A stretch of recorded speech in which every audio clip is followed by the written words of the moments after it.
Hi, this is the day the Lord has made. Let us rejoice and be glad in it. Our devotion for today, July 30th, is from the Gospel of Mark, chapter 3, verses 31 through 35. Verse 31, and his mother and his brothers came, and standing outside, they sent to him and called him. Mark gives us information that Jesus not only had a mother, which of course we knew, Mary, but also had brothers. He was part of a family, just like you and I are part of a family. And they came to see him. Mary and his brothers did, and they stood outside where he was staying, and both sent to him and called to him. Verse 32, and a crowd was seated around him, and they said to him, your mother and your brothers are outside seeking you.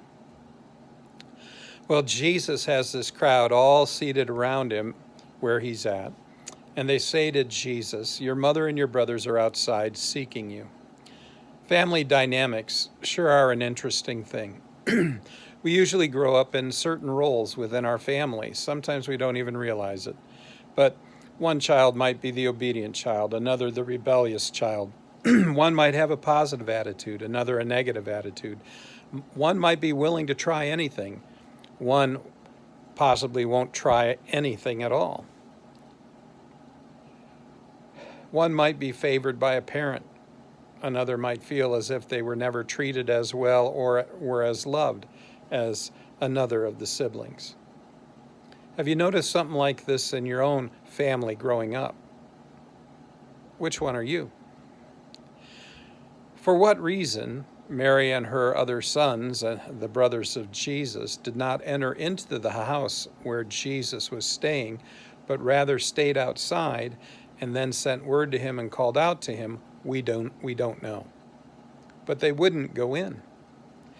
It is at this moment that Jesus is going to teach the crowd and so teach us two things. Verse 33, 34, and 35. And he answered them, who are my mother and my brothers? And looking about at those who sat around him, he said, here are my mother and my brothers. For whoever does the will of God, he is my brother and sister and mother.